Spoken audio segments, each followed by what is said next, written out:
आओ बच्चों, एक मजेदार कहानी सुने।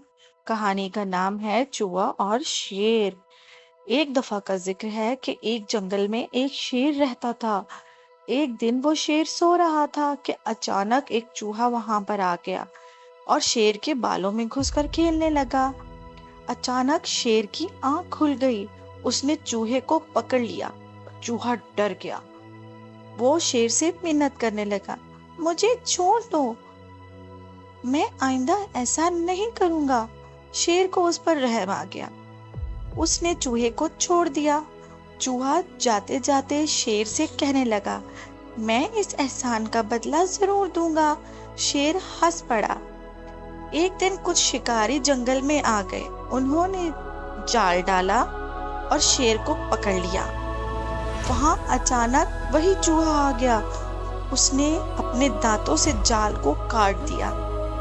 इस तरह शेर आजाद हो गया। शेर ने चूहे का शुक्रिया अदा किया।